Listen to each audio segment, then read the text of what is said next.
Okay, this is Nick Dutch, just doing a very quick off-the-cuff video in response to a video by Copernicus called Shockofgod and Stupid Atheists, in which the YouTube user Copernicus has taken a video that was created by a Christian and has sliced it up and put in his own content, which is what we all do, okay, so that's not really a problem.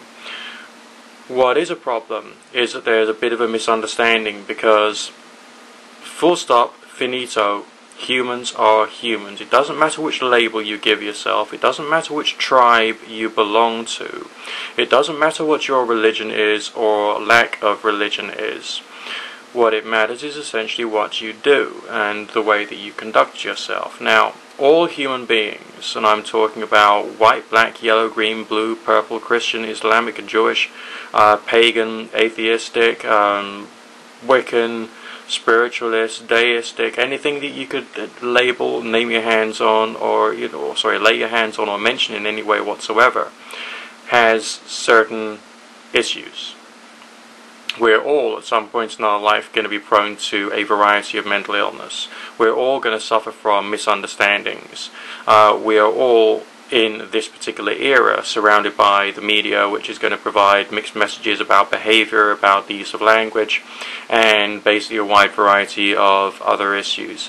So humans are going to make mistakes. Now, it doesn't matter whether you are an atheist. I mean, this guy Copernicus says at the end, we, the atheist community, we monitor our own. Well, people do that in a wide variety of different environments anyway.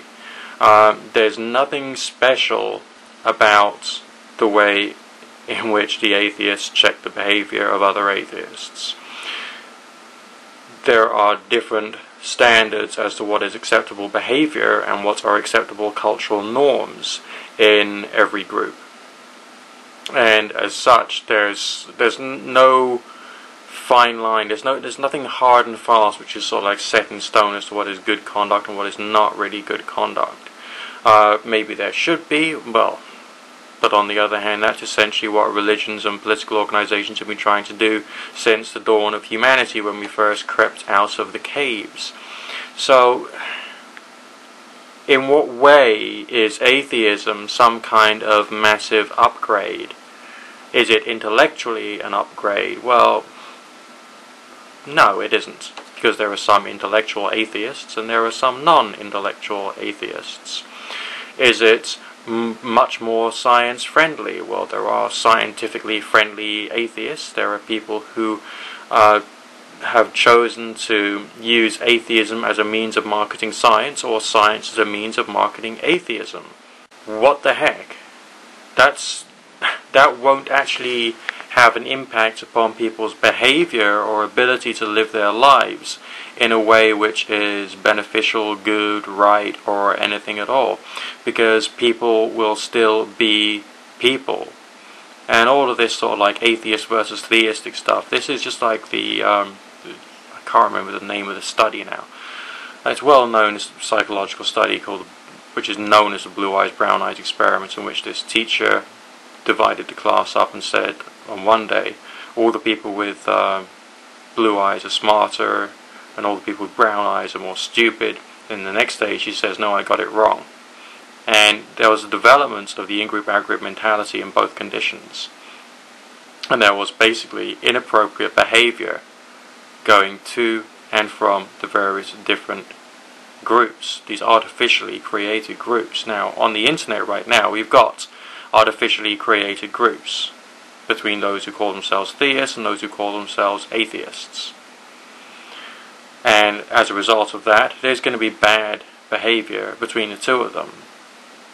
The bottom line is, there's more things which connect us and unite us than there are that separate us. And it's only the fundamentalists and the extremists who try and overly emphasize any particular or potential differences.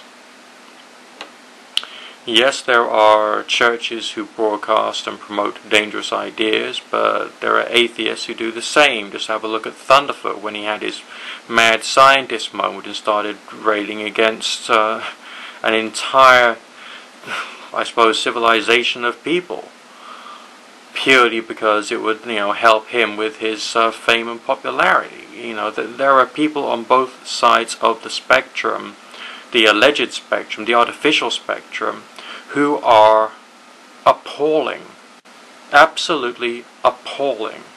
There isn't a massive scientific study involving the analysis of behavior, criminality, psychological makeup, covering the entire spectrum of the world's population of a large enough size for us to be able to make any real extrapolations or to develop any real conclusions from as to which one is, in inverted commas, better than the other. We don't have that. It has not been done. So all you've got now is name calling and undesirable tactics. Now, eventually, hopefully, out of this will come some maybe cohesive understanding in the long term. Will that happen in my lifetime? I don't know. And hopefully, spiritual people can develop reason, and scientific people can develop a variety of spirituality that they will probably base more on psychology than anything else.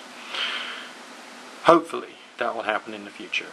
But the other possibility is that the debate will become so much more tribalized that communities will be driven apart rather than brought together.